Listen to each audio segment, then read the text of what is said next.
Assalamu alaikum wa rahmatullahi wa barakatuhu. Cinquième parole. Commençons à partir de la page 27 jusqu'à la page 32. أعوذ بالله من الشيطان الرجيم بسم الله الرحمن الرحيم إن الله مع الذين اتقوا والذين هم محسنون. Si tu veux voir combien le fait d'accomplir la prière rituelle et de ne pas commettre les grands péchés est un vrai devoir humain et un résultat original, convenable à la création de l'homme, regarde cette parabole et écoute-la. Pendant une mobilisation générale, deux soldats dont l'un est professionnel, appliqué, l'autre, débutant et égoïste, se trouvaient dans un bataillon. Le soldat professionnel faisait attention à l'entraînement et au combat sans se préoccuper de ses provisions et de son rationnement. Parce qu'il avait compris qu'il appartient à l'État de le nourrir, de lui fournir ses munitions, de le soigner en cas de maladie et même de lui porter la cuillère à la bouche si nécessaire. Son vrai devoir est l'entraînement, le combat. Mais parfois, il travaille dans certains travaux de provision et de munitions. Il cuisine, fait la vaisselle et le rangement. Si on lui demande « Que fais-tu » il dit « Je travaille bénévolement pour l'État ». Il ne dit pas « Je travaille pour ma subsistance ».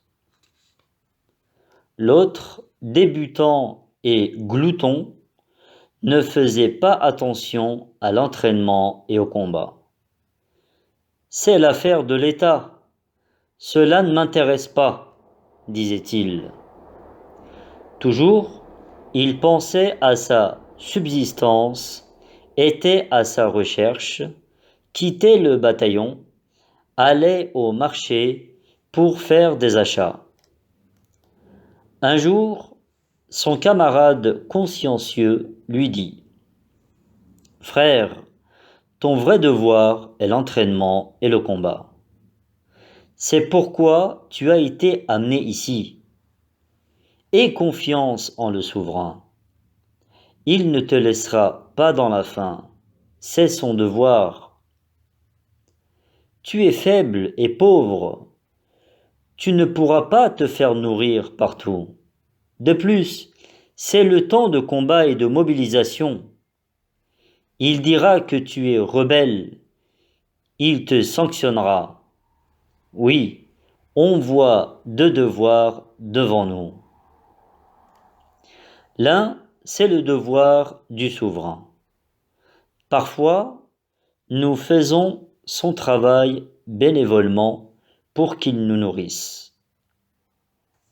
L'autre, c'est notre devoir. Il s'agit de l'entraînement et du combat pour lesquels il nous accorde des facilités.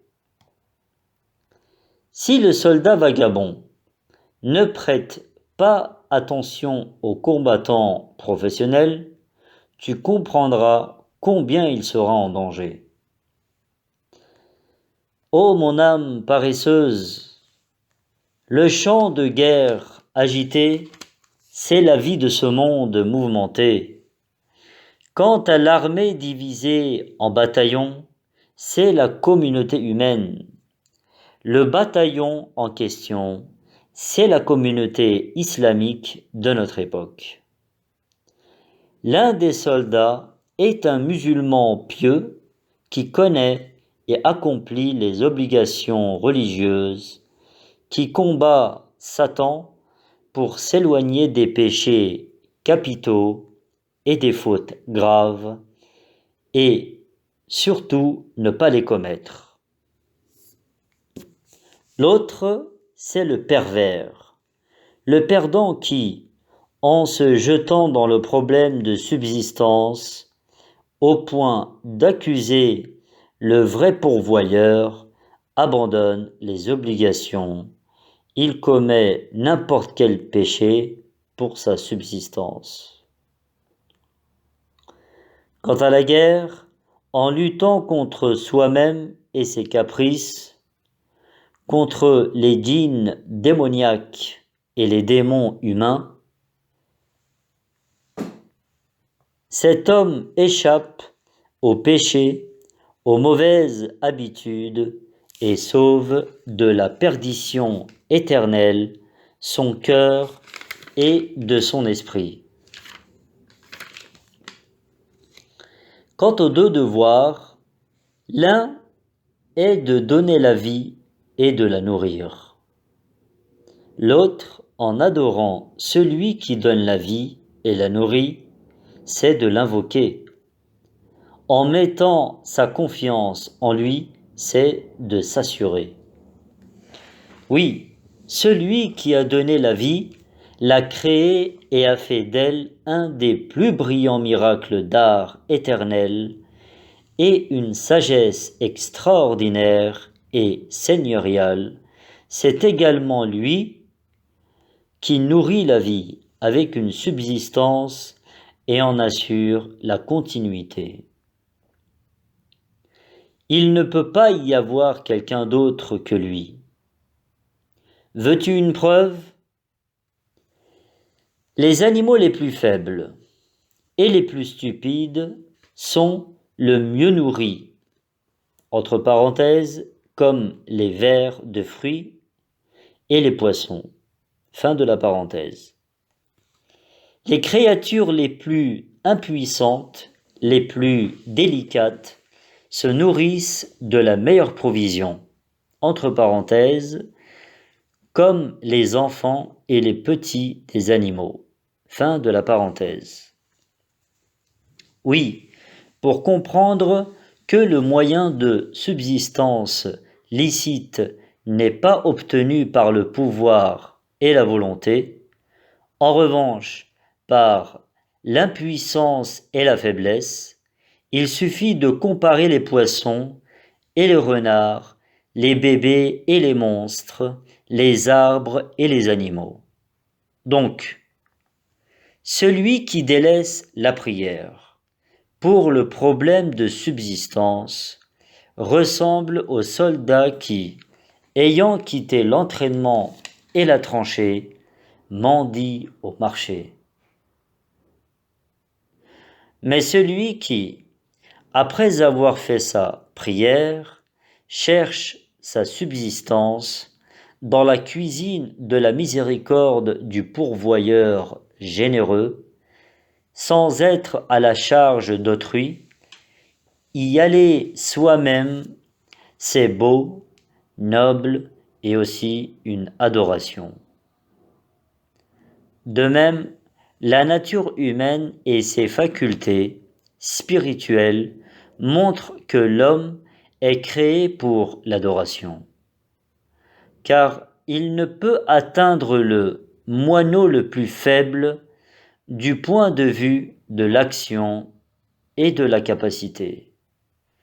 Mais il est le souverain et le commandant des animaux du point de vue de la science et du besoin, de l'humilité et de l'adoration qui sont nécessaires pour sa vie spirituelle et celle de l'au-delà. Donc, ô mon âme, si tu fais de la vie de l'au-delà ton but final et si tu travailles sans cesse pour celle-ci, tu ressembleras au plus faible membre des moineaux.